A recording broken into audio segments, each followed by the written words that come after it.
Buenas tardes, les saluda Augusto Flores, coordinador del grupo número 5 de los estudiantes de la Universidad de San Carlos de Guatemala, del curso de Criminología Política y Criminal, impartida por el licenciado Vidal López Portillo. En el presente grupo están los miembros siguientes: sería Esmeralda Gómez, Marcos Porras, Helber Vivar, Erika Paz, Claudia Monzón, Araceli Castellanos, Marvin Hernández, Jorge Hernández, Andrea Hernández. En el presente trabajo se procederá a exponer toda la historia de la criminología a través desde su punto de vista de las diferentes escuelas. Mis compañeros darán a exponer el tema a continuación. Buenas tardes, compañeros, mi nombre es Esmeralda Gómez y mi número de carnet es 2014-09730. En esta noche les voy a hablar sobre la historia de la criminología, los orígenes y primeros desarrollos teóricos. El crimen es un hecho tan antiguo como el hombre que fascina y preocupa a la humanidad. Por lo tanto, lo que hoy denominamos criminología no es ningún descubrimiento reciente. En sentido estricto, la criminología es una disciplina científica de base empírica, que surge al generalizar este método de investigación empírico-inductivo, la denominada escuela positiva italiana, es decir, el positivismo criminológico, cuyos representantes más conocidos fueron Lombroso, Garofalo y Ferri. El último tercio del siglo XIX sella los orígenes de esta nueva ciencia. Por ello es importante mencionar dos etapas o momentos en la evolución de las ideas sobre el crimen: la etapa precientífica y la científica, cuya línea divisora se marca en la escuela positiva. Esto por la especulación, la deducción, el pensamiento abstracto deductivo, a la observación, a la inducción y el método positivo. En esta larga evolución de las ideas y teorías sobre el crimen y el delincuente, puede verificarse un desplazamiento de los centros de interés del propio método. Buenas tardes, mi nombre es Helber Vivar, el número de carnet 2013-12-231.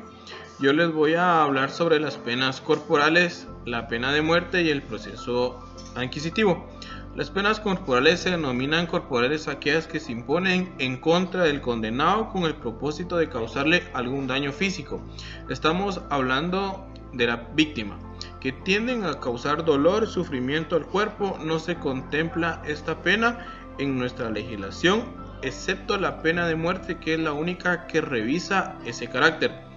La pena de muerte es la ejecución de un delincuente. Estamos hablando de un sujeto activo y un sujeto pasivo que ha sido condenado en juicio. A esta pena se le conoce comúnmente como la pena capital y se aplica como sanción penal ante los delitos muy graves, a los que se les denomina delitos capitales.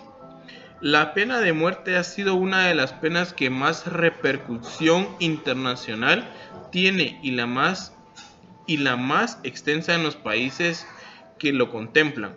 A lo largo de la historia, la pena de muerte ha sufrido numerosos conflictos internos en los países que la contemplan, tanto en su aplicación como en los diferentes supuestos en los que se imponían existencias históricas mucho antes sobre la pena de muerte. Desde muchos tiempos atrás se ha determinado muchos delitos ilícitos en los cuales los conflictos ante un sujeto de una misma solución han traído un ámbito delictivo. El sistema penal colonial en Guatemala, esta época nace en la corona de la Castilla, entró a conquistar a los indios y los soberanos que dictaron multitud de normas, las cuales llegaron a conformar el derecho de las Indias. Según Carlos Daniel Figueroa, en su libro Estudios Sociales, las leyes de Indias decían que el indígena puede conservar sus costumbres a condición que fueran en contra de la religión, tanto la religión cristiana como la religión indígena. Se debe tratar como un hombre libre, no tiene que prestar un servicio militar ni pagar diezmos. Debe tener abundante defenderlo sin cobrarle y manifestar que el gran problema de esta ley es que los españoles la aceptaron pero no la cubrieron. Muchas gracias. Mis compañeros, mi nombre es Andrea Valesca Arevalo Hernández y mi número de carnet es 2014-02902. Hoy les voy a hablar sobre el origen de la cárcel. Las cárceles son un invento relativamente nuevo. Lo primero que es pertinente señalar es que la cárcel no tiene más de 300 años. Aunque es difícil poner una fecha exacta en una época en la que los plazos y los lugares geográficos de aparición eran muchos más largos y estaban más descompensados que ahora. La cárcel pasó a usarse como pena preestablecida en Europa entre el siglo XVII y a principios del siglo XX. El hecho de que hoy en día resulte muy difícil de imaginar el funcionamiento de una sociedad sin una institución relativamente reciente dan buena muestra del esfuerzo que tienen. Al fin y al cabo, las cárceles es una respuesta de las muchas imaginables que han existido a lo largo de la historia. La cárcel surge en la primera instancia como una respuesta a la pobreza y no a la delincuencia. Es a lo largo del siglo posterior, del siglo XIX, cuando comienza a forjarse la relación entre la cárcel y la delincuencia, la justificación de la una por la otra. Aunque las causas son discutibles, parece existir cierto consenso en el origen que está vinculado con el relacionismo y con la observación que lleva al cabo los empleados de esta institución de encierro sobre los internos, al pensar que la clave era ayudar a los pobres aptos para llevar una vida decente. Era discutir las causas para actuar sobre ellos. Se comenzó a investigar las personas que eran encerradas. Funciones de la cárcel. Una de las primeras explicaciones surgidas fundamentalmente a partir de un análisis histórico señala el papel que desempeñó la cárcel hoy en día en la composición del trabajo industrial y urbano en una población agrarias y rurales. La idea del funcionamiento consiste en entender el encierro forzoso de la población que se negaba a entrar en los círculos de trabajos o salarios de mendigos, de prostitutas, alcohólicos, vagos y funcionaba como un mecanismo de coacción claro o conseguía un trabajo decente. Así se buscaba que la considerable población empujaba a las ciudades por la revolución industrial adaptadas unos hábitos productivos, y no hace falta ver la mala fe de ello. Como otro tema les vamos a hablar de la primera política en las primeras formas de conocimiento criminológico. A lo largo de la historia, en distintas épocas, diferentes hombres de ciencia han tratado de descubrir el origen de la criminología. Sin esto es poder demostrar su origen. La lucha contra el delito y el estudio de los delincuentes y del castigo data desde la antigüedad. Filósofos como Sócrates, Platón, Aristóteles ya hablaron sobre este tema, atribuyendo los delitos a diferencias físicas o mentales o incluso a la herencia. Platón, en su obra titulada Las leyes, considera que el crimen como un síntoma de enfermedad del alma, el cual tiene tres fuentes: la pasión, la búsqueda del placer y la ignorancia. Igualmente, otros hombres de ciencia muy pocos conocidos como Ivan Kant, Havelock Ellis y Antonini se dedicaron a investigar el origen de la criminología, dejándose un legado sobre los enfoques especiales y sistemáticos del estudio del problema, de las causas de la delincuencia y de la conducta normal del delincuente. A mediados del siglo XVIII, Tomás Aquino intentó también sentar bases de la filosofía del derecho penal. En su obra escolástica y en Edad Media se realizaron algunos estudios médicos para investigar crímenes aislados.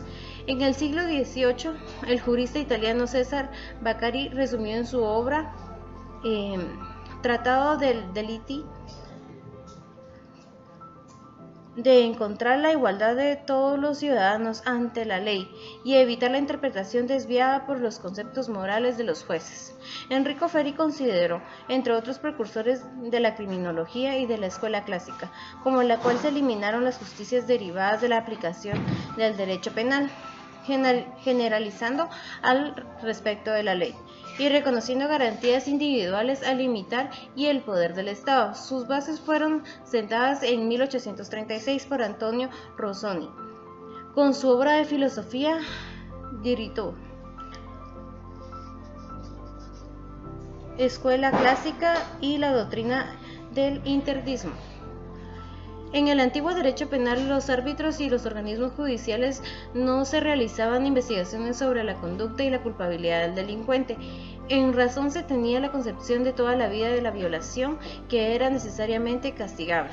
Se consideraban que el delito era la obra del destino y por lo tanto era una obligación de castigo, sin tomar en cuenta que el alma de los hombres ni sus manifestaciones, asimismo eran castigados las cosas inanimadas y también los animales irracionales, en razón de que eran considerados como sujetos activos del delito penal.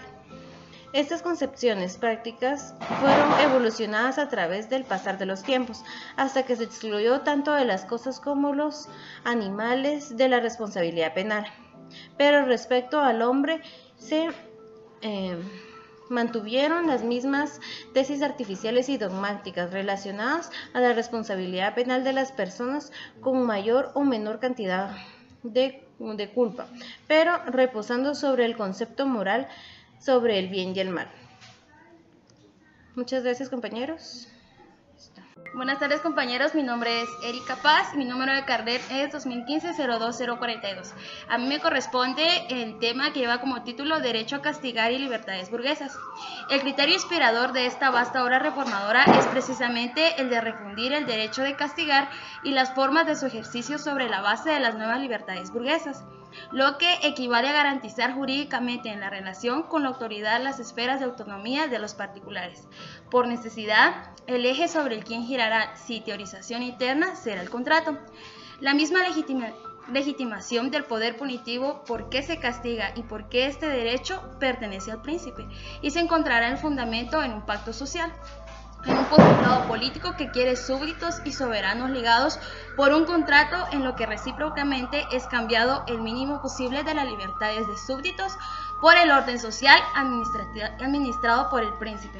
De esto deriva el principio de legalidad en materia penal. Solo el príncipe podrá determinar quién es lícito y quién es penalmente ilícito, y su voluntad se expresará en la ley. Esta deberá ser clara para que se equivoque y para que los particulares sean siempre conscientes de la esfera de su propia autonomía y de su propia libertad. El juez podrá o nunca podrá transformarse en legislador, por lo tanto la ley deberá ser rigurosamente circunscrita y disciplinada.